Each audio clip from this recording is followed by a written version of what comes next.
The computer science itu dari awal memang terkesan seperti ilmu hanya untuk orang komputer awalnya. Betul. Tapi mohon maaf ya, belakangan ini computer science itu menjadi semacam backbone atau enabler bagi ilmu yang lain. Kata kampus merdeka itu bukan cuma kampusnya merdeka, tapi mindsetnya juga harus kita berikan semacam kata kuncinya, you have to be able to freedom to think and to choose. Dipercaya sebagai Presiden IEEE Computer Society Chapter Indonesia Section dan Direktur IAIAI. Wah nih, Southeast Asian Region, Mbak. Dan itu saya pikir bukan sesuatu yang mudah, Pak. Iya.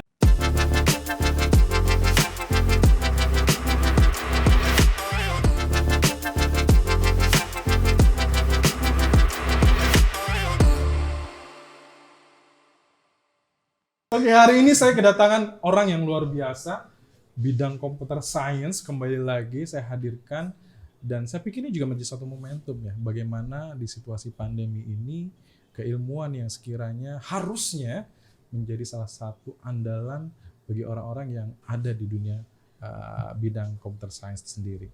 Dan saya datangkan hari ini dengan Pak Ford Lombangaol atau Dr. Ford Lombangaol. Pak Ford aja. Kayak kita ngobrol santai. Ini yang saya pikir ini luar biasa nih. Dolar banyak, pintar, diakui di beberapa benua, nggak bicara negara loh, beberapa benua dengan keilmuannya Bapak, tapi masih rendah diri aja nih, Pak. Rahasianya ya artinya kita kan harus lihat dari sisi dari mana kita berasal. Oke. Jadi ya semakin tinggi kan ilmu padi kan begini. Wah, ini penting nih. Karena apapun yang terjadi kan pada satu titik kan kita harus bisa membagi kan. Sebaik-baiknya orang kan orang yang bisa men-sharing kepada orang lain. Itu kan kata kunci. Nah, memang hari ini atau di podcast BINUS ini biasanya juga ingin mendengarkan cerita-cerita yang ya dibilang ada isinya, tapi juga memberikan inspirasi buat orang banyak, Pak. Setuju. Dan dikemas secara ringan gitu ya. Nah, dunia yang Bapak lakukan ini kan sebenarnya atau yang Bapak tekuni ini tidak semua orang, Pak, gitu ya. Dan berapa tahun, Pak, Bapak menggeluti dunia computer science ini sendiri, Pak? Oke, jadi saya waktu ngambil sekolah dulu ya S1 itu dari SMA. Lulus SMA itu jujur saya nggak kepikir ngambil bidang yang terkait dengan, saya dulu tuh ngambil S1-nya di matematik. Oh iya? Matematik komputasi namanya. Zaman dulu itu kita itu punya beberapa pilihan. Saya ngambil matematik komputasi. Itu pun nggak sengaja karena waktu itu ada kepentingan dari sisi di UI itu ada namanya Fasilkom. Zaman itu perintis lah istilahnya. Nanti kita kuliah di matematik, nanti ada beberapa mata kuliah di sana itu di Fasilkom. Waktu lulus SMA saya jujur nggak kepikir mau ngambil ke situ. Ngambilnya bidang-bidang yang lain, yang which is itu mungkin nggak pas ya, mungkin jalan hidup ya masuk ke situ. Jadi tahun 93 lah waktu itu mulainya. 93 terus belum lulus itu saya waktu itu mulai kerja di IBM sebagai junior program analis. Jadi kerjanya coding. Nah, itu coding. Coder nih ceritanya. Coder. Kalau istilah sekarang coder ya. Coder.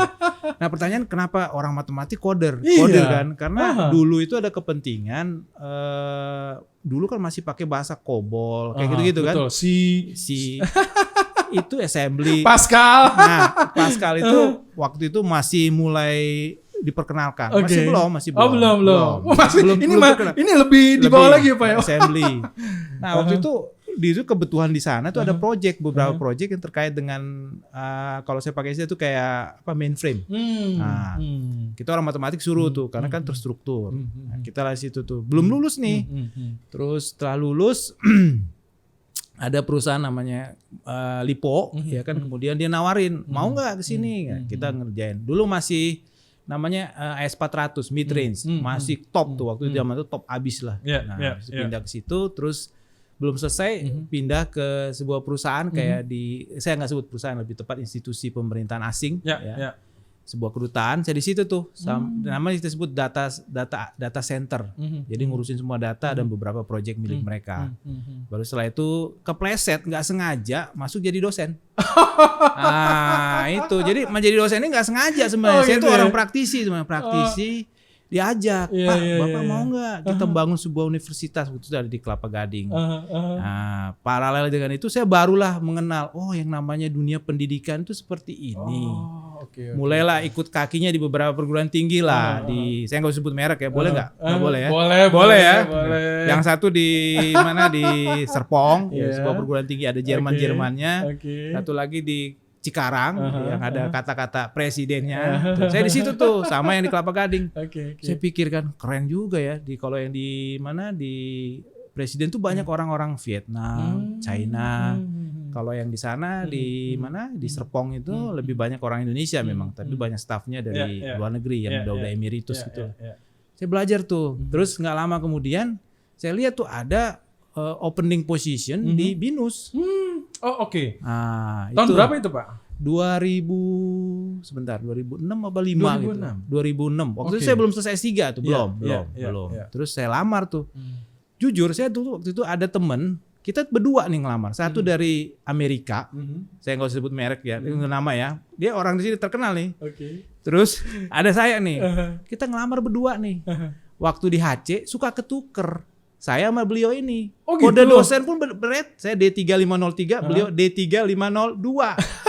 Jadi ketika interview ini suka ketuker. Saya bilang gantengan saya kali. Di beliau kan udah agak berumur ya. Maaf ya. Gitu ya. Terus silakan Pak Ford. Ya, oke. Terus ketuker. Pas interview juga bagaimana Pak ini. Saya, enggak deh Pak, nama saya Pak Ford. Oh Pak Ford, ya saya udah mati. Aduh emangnya mukanya udah berubah ya. Oke lah. Atau mirip ya kali ya. Dua-duanya diterima di BGP waktu itu. Business Graduate Program. Business Graduate. Ya itulah di situ saya. Makanya orang kan kaget. Iya. Ada orang dari Amerika loh. Karena nama saya Ford, dikiralah saya dari Amerika. Gitu karena merek mobil. Namanya Ford. Amerika mau yang itu orang. Saya bilang, maaf ya saya dari Depok. Dari UI segitu. Yang dari Amerika yang ada nama-nama Bataknya segituin. Ketuker lah ceritanya. Gitulah kisahnya. Dan akhirnya sekarang ini luar biasa, Pak. Bapak menjadi wakil ketua program dokter. Tepatnya mungkin ketua kali ya. Ketua program. Ya. Ketua program S3. Dokter Computer Science.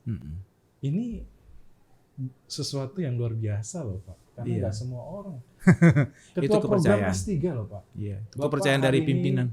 Menjadi ketua program S3 dan saya bangga bisa ngobrol sama Bapak. Terima kasih Pak Aris. Ini sibuknya luar biasa nih Pak. Gimana Pak? Kenapa Bapak dunia computer science itu nggak nanggung-nanggung nih? Iya. Yang pada akhirnya ini menjadi sesuatu yang luar biasa.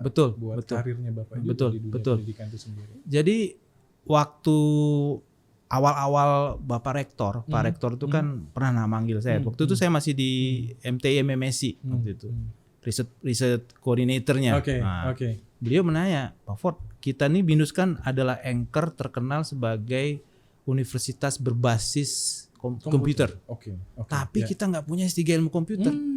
Itu tantangan dari Pak Rektor. Dulu almarhumah Ibu Widya sering menyebut ini katanya. Gimana menurut Bapak? Bapak sekarang coba bikin. Saya pusing kan. S3 ilmu komputer. Saya membayang pun nggak kebayang kan. Saya pikir gimana. Ini tantangan karena beliau mengatakan artinya pesan. Saya pikir kan. Oke, baik siap Prof. Sama pimpinan kan nggak boleh. Nanti dulu Prof, nggak boleh. Kalau saya punya prinsip, dikasih prinsip kerjakan. Ya kan? Saya kerjakan tuh. Saya undang tuh. Kebetulan saya kan udah di IEEE. Mohon maaf ya, di IEEE itu kan ngumpul orang-orang komputer juga kan. Betul. Perguruan tinggi negeri, semua orang-orang di situ juga. Terus saya undang nih. Waktu itu kan ada FGD ya. FGD dari universitas, terus FGD dari industri, dan FGD kita undang dari luar negeri. Saya pakai tuh yang IEEE itu. Dari universitas saya undang.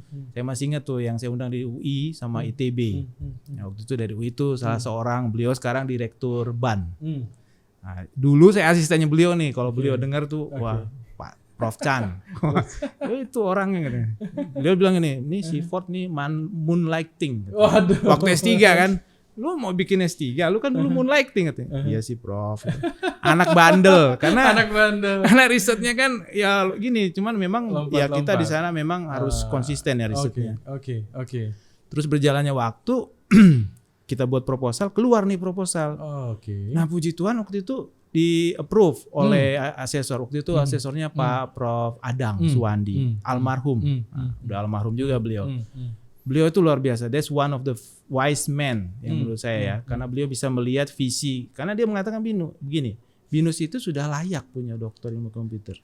Cuman memang belum, memang pada waktunya akan dapat, gitu kata dia. Oh, saya pikir ya juga ya, hebat nih orang. Terus saya ajak, Prof, bagaimana kalau nanti kalau ada nguji atau apa, mohon berkenan ya Prof. Oh, dengan senang hati dia.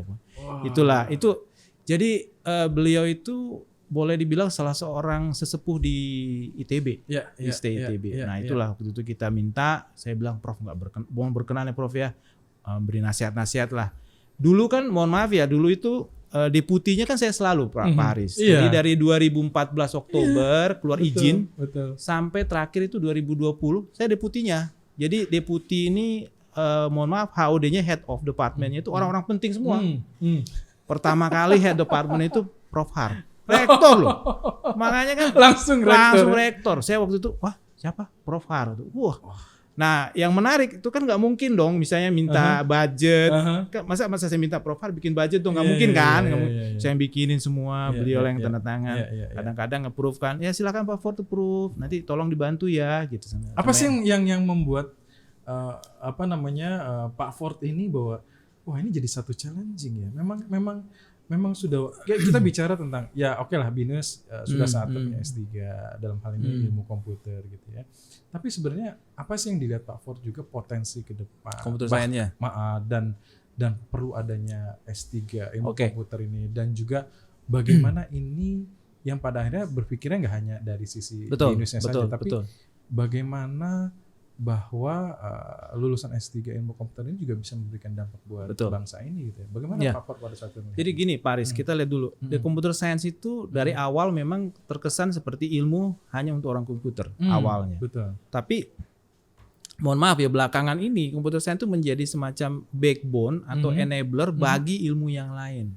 Hampir semua bidang-bidang yang ada itu sekarang, kalau saya pakai istilah itu bukan bergantung ya, itu disupport dan mendapat semacam dukungan yang luar biasa dari computer science, dari ilmu komputer.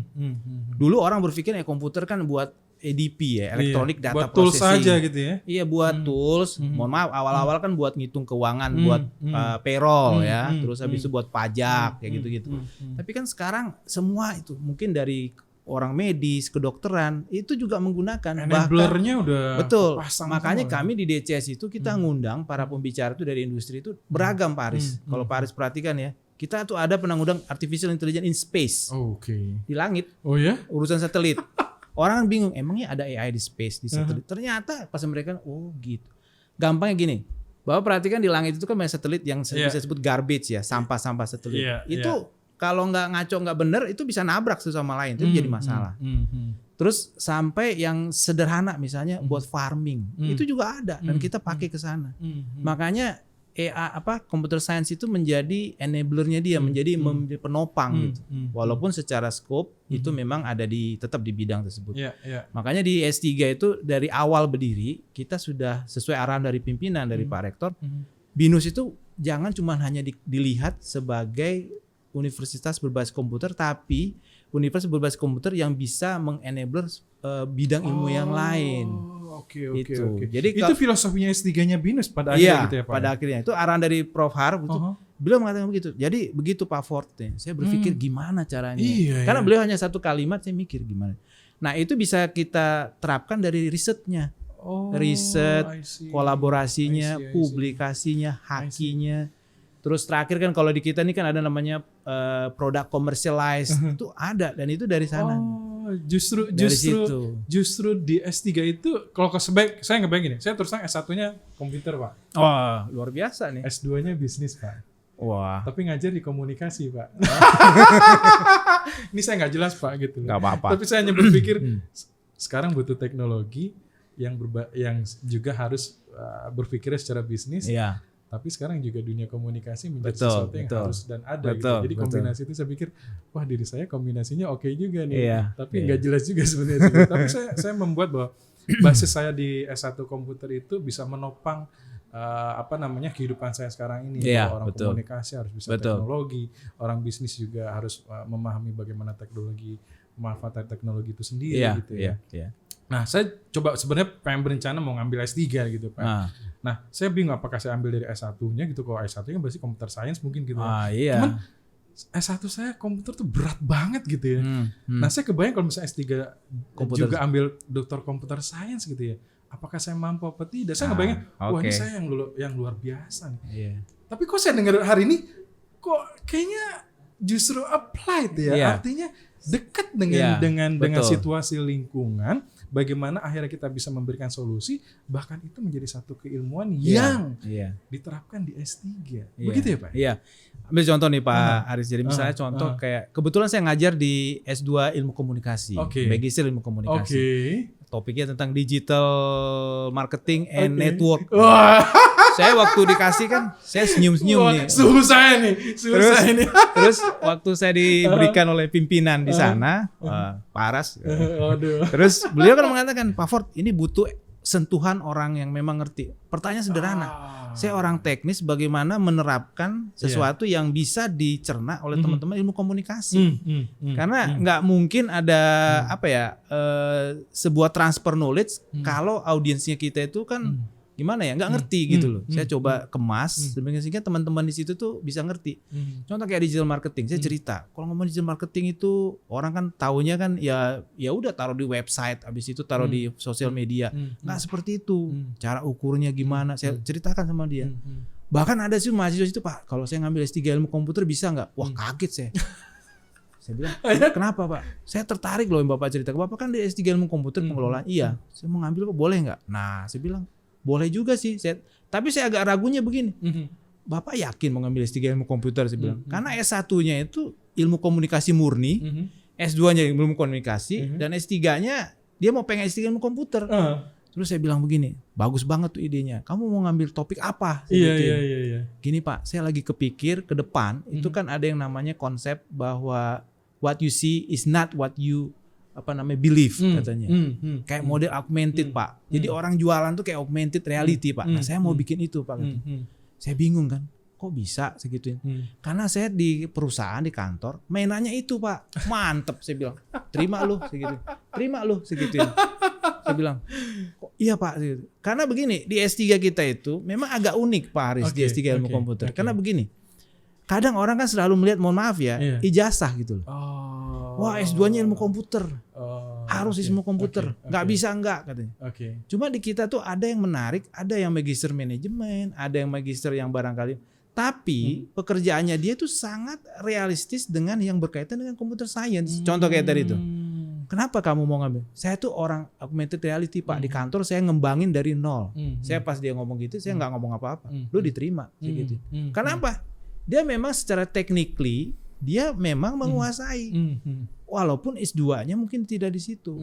Ada satu lagi. Di kami ini ada yang S2-nya background-nya ilmu, ya istilahnya ilmu sosial. Bukan ilmu sosial lah, lebih tertarik mungkin ilmu engineering juga. Tapi dia mainannya drone.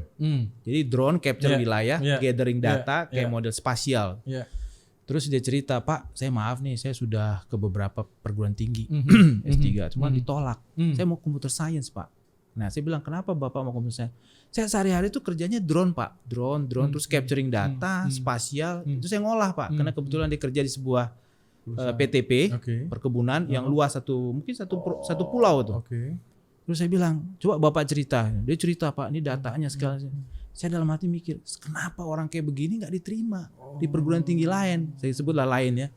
Padahal dia secara technically he's awesome. Kenapa? Dia menguasai gitu loh. Walaupun mungkin S2-nya bukan nggak relevan, nggak selinier dengan computer science gitu. Nah itu kita di Indonesia seringkali banyak, kalau saya pakai istilah kayak banyak pulau Pak. Jadi ya S2-nya, mohon maaf ya contoh, S2-nya di MM. Padahal dia nggak tahu nih MM apa dulu gitu loh. Kan MM juga banyak. Terus ketika dia main, saya di MM tapi riset saya itu di blockchain. Ada yang begitu. Blockchain seperti apa? Coba dijelaskan. Blockchain Pak, saya di enkripsinya begini-begini. Saya ngerti yang begini Pak. Nah, saya mau ngambil ilmu komputer. Ini menarik Pak. Sebenarnya kalau kayak saya juga ke anak-anak SMA gitu ya, anak SMA yang kita berkomunikasi dengan mereka, bagaimana mengenalkan program-program yang ada ya. Kalau dulu kan kita kuliah udah tahu nih mau kuliah apa gitu. Betul. Saya mau kuliah engineering, saya mau kuliah kedokteran gitu. Betul. Kan kalau zamannya kita kan tahu nih jadinya insinyur apa, gitu ya, jadi insinyur gitu ya. Tapi anak sekarang berarti Pak Haris ketahuan ini lulusan SMA tahun berapa kali ya? Oke, ya, sama berarti. Ya kita sepermainan lah Pak ya. Sepermainan okay. Ya. Cuma kayaknya Bapak lebih senior dari saya. saya justru kita berharapkan dia bertanya seperti itu Pak.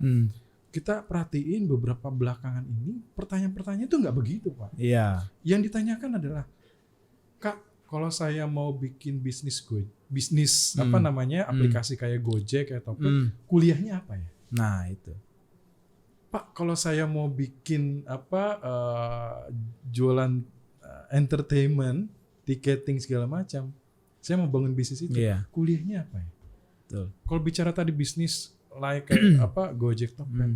Kalau kita bicara disiplin ilmu Pak, kurang lebih ada 5 sampai 6 Pak. Lu mau belajar apanya? Iya. Belajar technical komputernya, belajar bisnisnya, itu kan backgroundnya pendidikannya beda-beda Pak. Betul. Nah, kalau saya apa yang Bapak sampaikan tadi, ini menarik Pak. Artinya kurang lebih ternyata di level di mana dia ingin menambahkan keilmuannya sendiri, sekarang pertanyaannya, saya punya ini.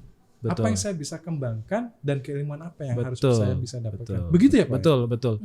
Jadi kata kampus merdeka itu bukan cuma kampusnya merdeka, tapi mindsetnya juga harus kita berikan semacam kata kuncinya, you have to be able to freedom to think and to choose. Karena kalau enggak, kita kembali kayak ke zaman kita dulu kan tahun 90-an ya. Orang kan kesini ya udah, kamu nggak boleh kesini, kamu nggak boleh kesini gitu. Jadi contoh kayak tadi tuh ya, saya bilang dia ilmunya S2-nya ilmu komunikasi, tapi dia mainannya di augmented reality Pak, di ilmu komunikasi orang marketing. Saya bertanya, Bapak ngerti ini? Saya ngerti Pak. Dia ceritain technically. Saya bilang, wah mantep nih, saya gituin. Udah, saya gituin sama dia. Cuman memang kadang-kadang yang menarik adalah ini di BINUS ya. Saya kadang kepikir kenapa di Indonesia nggak bisa berpikir seperti itu. Ya sampai kan? Sekarang masih kalau di level S3 memang masih menggunakan konteks ya udah harus bidang ini ijazahnya ya. Bidang ini. Di luar dari itu mungkin nggak bisa diterima. Tapi masih mengejar dalam tanda kutip ijazah ya Pak. Tidak keilmuan yang dia kembangkan ketika dia melakukan sesuatu. Dia sekolah lagi harusnya bisa mengembangkan apa yang dia akan kembangkan gitu kan harusnya. Nah, Pak. Itu sebabnya di kami itu di DCS itu kita tuh heterogen Pak mahasiswanya. Heterogen tuh gini, kita tuh bukan majority dosen. Wah menarik nih. Enggak majority dosen, jadi 40% 40-45 itu orang praktisi. Nah kenapa orang praktisi? Ini menarik lagi nih. Ada beberapa yang pernah datang. Kenapa Pak? Orang praktisi itu kadang-kadang kalau ngambil S3. Atau udah bosan kerja Pak? Kadang-kadang orang praktisi yang ambil S3 tuh kayak gak dipercaya Pak oleh universitas tertentu. Praktisi ya. Bisa nggak nih nulis paper, bisa riset nggak gitu. Mindsetnya masih ada. Masih. Nah itu dia akhirnya dapat daftar ke kita. Kenapa? Saya melihat ada uniqueness di sini orang practitioner. Pertama apa? Mereka itu dari sisi data dan dari sisi arsitektur dia punya. Dia punya karena memang dia mainnya di situ dan daily operation dia memang di situ. Terus kedua, jujur kadang mereka lebih agile loh Pak. Agile tuh kalau istilah merek sebuah jam never crack under pressure kayak gitu deh. Kalau orang akademisi kadang-kadang diginin dikit, gitu loh. Aduh, kadang-kadang gimana sih nih segituin kan? Kalau orang ini never crack under pressure kayak gitu. Nah itu. Cuman memang ada kelemahannya dari sisi risetnya ya. Harus mau nggak mau harus diiniin. Tapi itu given lah. Nanti kan di dalam perkuliahan bisa ada mentoring. Nanti ya, bisa diselesaikan gitu. Ini menarik Pak. Kenapa saya juga ngundang Pak Potar ini? Beliau selalu menjelaskan bahwa bagaimana S3 dari perspektif lain dan kelihatannya lebih ringan, bukan sesuatu yang wah S3 berat ya. Saya terus terang masih mikir nih Pak. Saya mau lanjut lagi apa enggak? Pak Haris boleh. Tapi saya dengar Pak Ford bisa memberikan satu semacam apa ya, bahwa tidak seseram itu gitu ya. Bahwa menjadi ringan ketika kita tahu apa yang ingin kita lakukan dan solusi apa yang kita memberikan. Pendidikan itu hanya sebatas bagaimana kita bisa masuk ke dalam koridor-koridor yang memang harusnya dilakukan gitu ya Pak. Betul.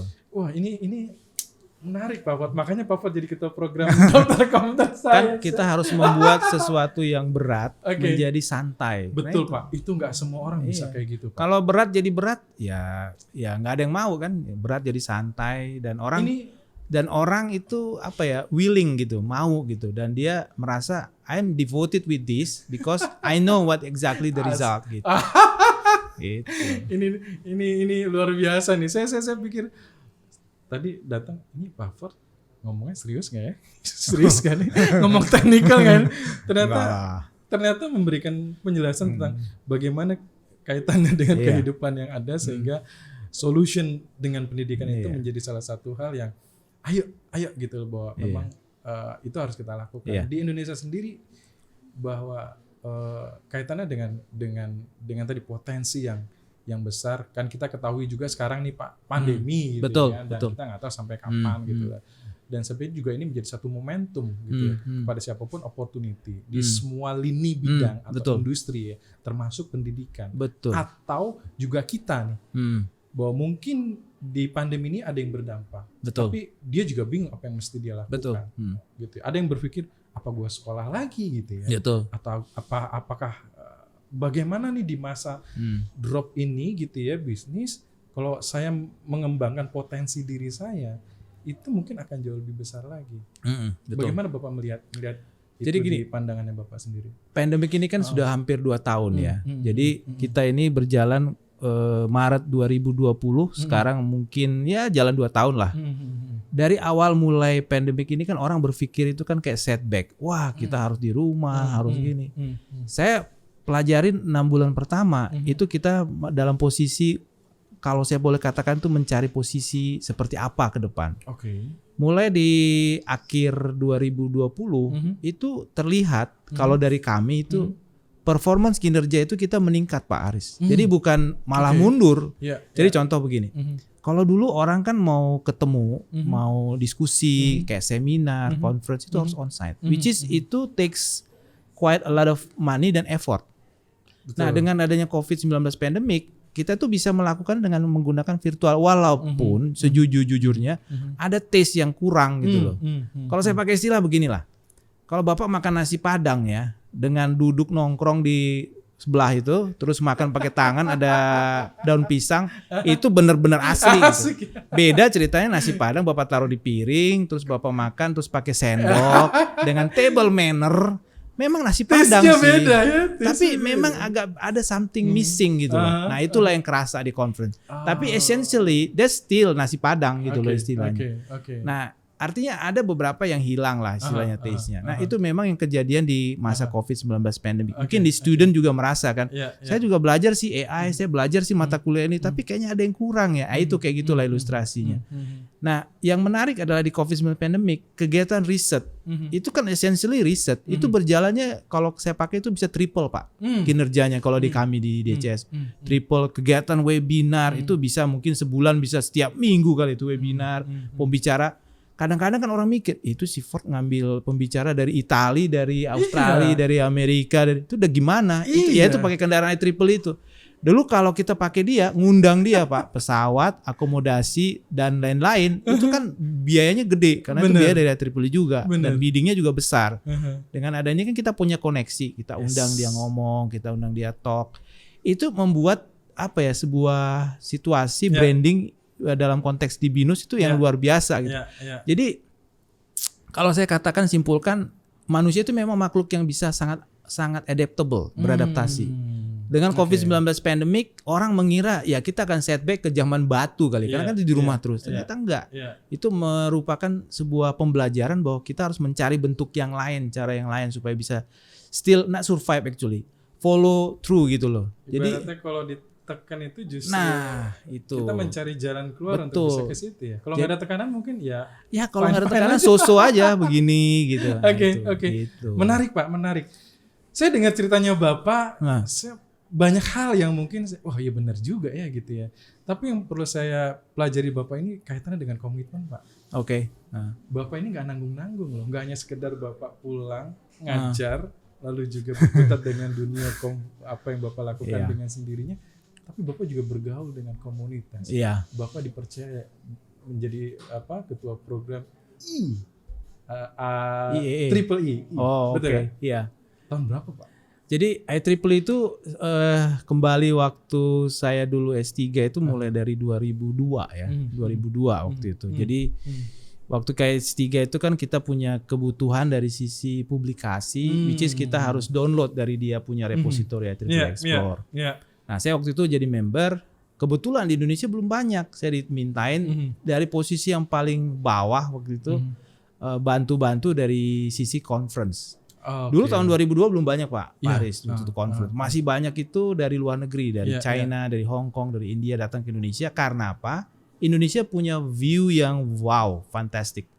Dia jual Bali, dia jual Jogja, dia jual Lombok. Orang lari ke situ. 3 kota itu. Jadi setiap kali conference either Bali, Lombok atau di Jogja. Nah, itu 3 kota itulah. Dan pada akhirnya Bapak dipercaya sebagai Presiden IEEE Computer Society Chapter Indonesia Section dan Direktur IAIAI. Wah, nih Southeast Asian Region, Pak. Dan itu saya pikir bukan sesuatu yang mudah, Pak. Apalagi bidangnya Bapak ini juga bidang yang saya pikir ini luar biasa gitu ya. Apa yang Bapak buat nih? Dan saya cuma nanya balik, Pak. Bapak kapan mainnya? Jadi kalau Bapak kapan menikmati hidupnya gitu loh, Pak. Jadi gini, Pak, kita menikmatin hidup itu karena kita nggak bisa mengatakan, wah saya butuh itu, mengalokasikan waktu itu sulit. Jadi ketika kita bekerja, ketika kita involved dengan berbagai tanggung jawab itu, kita menikmatin hidup di situ. Jadi contoh ya, saya kan beberapa kali dikirim mewakili Indonesia ya dalam konteks IEEE. Saya beberapa kali. Iya Pak, banyak banget nih Pak dari 2012, 13. Saya di situ menikmatin Pak, ketemu orang, ketemu kayak Pak Haris nih ngobrol. So are you doing now? What the research? What kind of involvement that we can collaborate? Itu kita diskusi. Nah artinya pada saat itu walaupun santai, tapi itu ada benefitnya, ada buahnya. Itu kita misalnya kolaborasi. Itu biasa saya ngomong sama bisnis global. Nih, Bu Dora nih, ada nih, kita mau bikin ini nih. Gitu. Terus hibah. Nah ini contoh hibah grant. Hibah itu kita memang salah satu lah. Kita minta supaya hibah ini banyakkan dari internasional. Nah itu contoh. Jadi buahnya itu kayak gitu, Pak Haris. Jadi kalau ditanya kapan menikmati, ya di situ. Jadi pas kita jalan misalnya ke Jepang, ke Korea, ke China, ke Rusia. Nah, seperti itu. Jadi itu buahnya kita bawa ke sini. Ini yakin ya Bapak orang computer science ya? Iya, Pak. Jadi saya ini ya, persepsi saya computer science itu kaku gitu ya. Terus ya dengan dunianya sendiri. Tapi hari ini saya ketemu dengan computer science, layaknya saya membayangkan diri saya yang senang ini, terus juga smiley gitu, tidak terlihat kaku dan kayaknya sangat fleksibel sekali. Rahasianya apa, Pak? Atau memang ini bawaan lahir dari Bapak begini, tapi computer science? Gimana ya? Atau jadi ingin merubah paradigma bahwa orang computer science itu tidak sekikuk atau sekaku itu gitu? Iya, jadi kalau bicara akar ya Ruth ya, saya kebetulan kan dari awalnya orang coder ya, coding kan, orang coding. Dulu itu saya tuh hanya kenal coding, komputer, udah itu aja berinteraksi. Cuma lama-lama saya harus belajar. Ternyata di situ bukan, that's not our strong point. Itu kata kuncinya. Kita strong point tetap aja orang manusia, relasi dengan manusia gitu. Saya banyak belajar waktu beberapa kali diskusi waktu kerja di sebuah kedutaan itu. Ada salah satu pelatihan yang mengatakan you have to be able to find what exactly the strong point in your life. Terus saya belajar apa kekuatan saya itu di komputer atau kekuatan saya barangkali di logic ya. Saya pernah belajar, logic. Saya sampai S3 itu logika, Pak. Jadi metode formal itu S3 itu tidak ada hubungan sama orang sama sekali. Terus pelan-pelan saya pelajarin, ternyata kemampuan kita itu adalah how do we able to deliver, transfer the knowledge to other people. Kalau kita transfer kayak kita juga, itu orang nggak ngerti. Nah, kita harus bisa membuka diri. Nah, caranya itu adalah we have to be able to adopt with them. Gitu. Nah, saya belajar ketika mingle dengan beberapa komunitas internasional. Di situ tuh saya belajar ada banyak orang yang bisa menjelaskan dengan bahasa yang sangat sederhana. Walaupun dia title-nya panjang banget, sekolahnya di berbagai perguruan tinggi Ivy League di Amerika, tapi dia bisa menjelaskan dengan bagus gitu. Nah, saya belajar dari situ. Caranya begini, caranya begitu. Keywordnya adalah you have to be able to explain something, even that's very very difficult in a very plain word and very simple that make other people understand.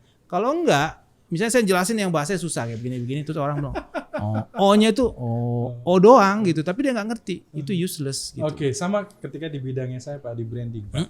Kalau Bapak pernah mendengar istilah storytelling. Nah, iya. Nah, itu juga menjadi how we communicate dengan storytelling. Betul. We are not promotion. Betul. Karena ada istilahnya canceling, Pak. Betul. Self promotion itu akan di cancel. Bahwa ngapain lu jualan gitu. Iya. Tapi itu storytelling.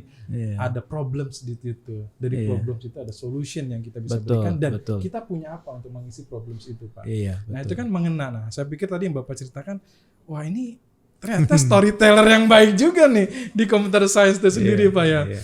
Dan pada akhirnya itu sampai Bapak sekarang ini menjadi ketua RT ya.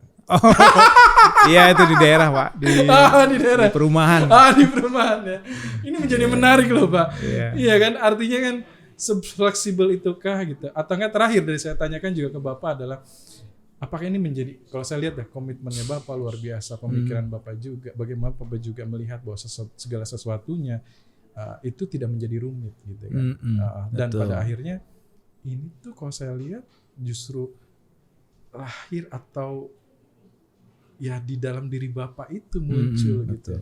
Bukannya sudah keterpaksaan saya masuk ke dalam dunia bidang ini. Iya, iya. Apa ini menjadi satu penerjemahan empowering, Pak? Bicara Betul. tentang empowering. Jadi kita kan harus dalam konteks kita kan when we are part of the life ya, kita kan harus bisa memberikan semacam empowering kepada sesama. Sesama itu banyak ya. Dan salah satu yang penting di situ yang dalam konteks filosofi saya adalah kalaupun kita nggak bisa memberikan banyak, paling tidak orang feel comfortable with me gitu. Itu kata kuncinya. Jadi empowering orang, memberikan, dan itu yang memang menjadi bagian dari way of living kita gitu loh. Kalau enggak ya orang kan menganggap ini orang nggak ada manfaatnya seperti apa itu. hidup ini gitu ya. Seperti itu.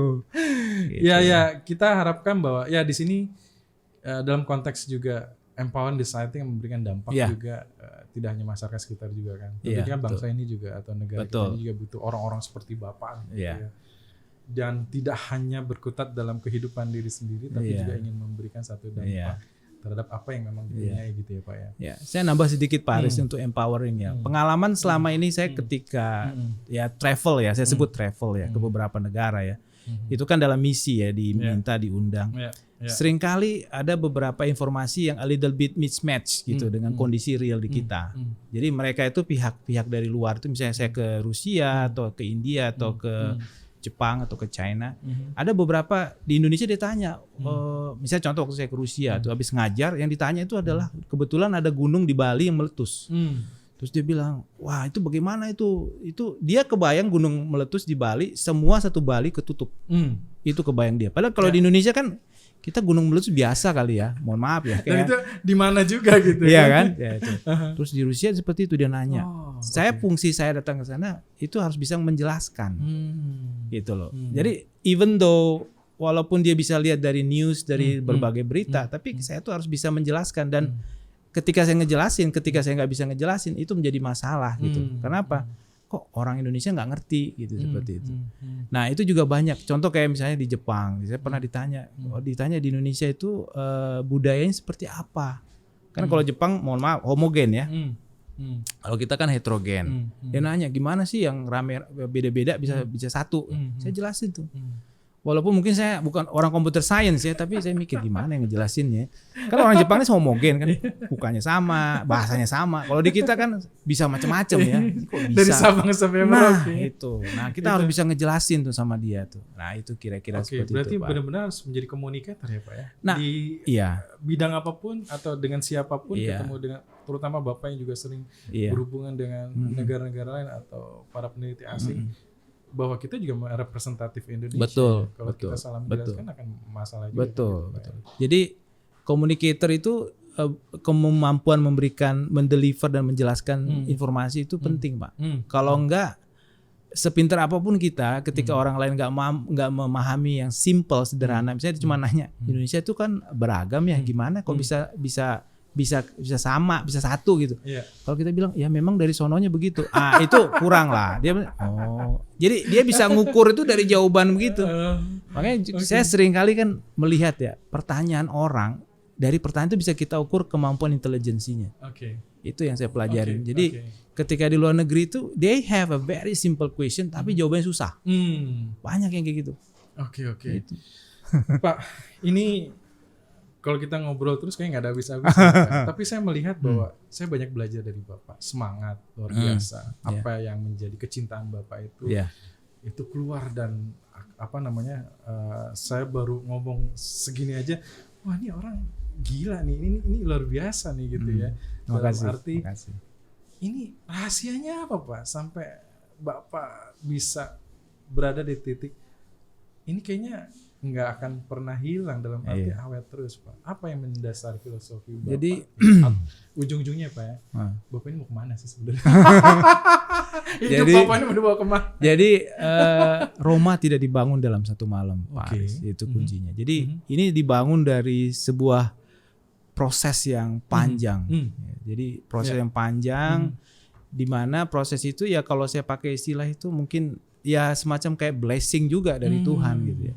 Saya juga nggak kepikir ya, dulu iseng aja sih di IEEE, tapi kok jadinya wow begini. Terus mohon maaf, saya jadi dosen juga kepleset kan, nggak sengaja. Saya orang praktisi, nggak jadi dosen, tapi puji Tuhan pimpinan mempercayakan sebuah posisi yang seperti ini gitu loh. Jadi saya melihat bahwa ke depan itu kata kuncinya you have to give it, we call as give thanks. Mengucap syukur untuk semua hal. Tidak semua memang cocok seperti yang di hati kita, di keinginan kita. Tapi kata kuncinya kalau kita nggak mengucap syukur, kita menjadi orang yang sangat sedih. Nah kalau mau yang paling bahagia, you have to give thanks. Jadi kalau mau jujur ya seperti itu. Roma nggak dibangun satu malam, dan kita apapun yang terjadi dalam itu kita harus give thanks, ucap syukur. Karena itulah esensinya. Karena ya contoh misalnya sampai sekarang posisi di sini, ditanya mau kemana Pak Ford nanti setelah ini, saya mengatakan iya kita ikutin aja seperti apa kata yang kita ingin dikatakan oleh Tuhan misalnya seperti ini, ya dijalanin aja. Moto BINUS itu bagus ya, empowering, fostering, karena memang itu esensi hidup. Not only giving kind of powering, take something advantage from other people atau mendapat sebuah dukungan dari orang, tapi we have to be able to empower people dan merajut mereka menjadi sesuatu yang baik. Nah itu esensi hidup dari saya Pak Haris. Aduh, ini luar biasa nih. Ini ternyata tadi kita ngobrol di awal-awal, ternyata sepermainan di daerah Romangun dan sekitarnya, dan saya pikir ini menjadi luar biasa. Saya happy Pak. Terima kasih Pak Haris. Ketemu teman sepermainan di daerah yang sekiranya banyak hal ya. Saya juga banyak belajar juga, dan saya juga membuka tadi pikiran saya juga Pak, bahwa saya bingung nih, saya mau ambil bidang apa nih gitu. Dan sekiranya kalau yang saya geluti sekarang ini adalah dunia digital marketing, digital branding ini kan menjadi salah satu juga backbone perusahaan untuk bisa tetap berkomunikasi di era sekarang ini. Dan tentunya saya juga masih banyak belajar Pak. Nah, Pak. Saya pikir hari ini saya belajar dengan suhunya, bagaimana melihat dari problems yang ada yang saya ini kan. Saya bisa cerita. Kapan-kapan saya bolehlah ngobrol-ngobrol tentang hidup saya sendiri Pak. Dengan senang hati. Ini saya mau dibawa kemana Pak gitu.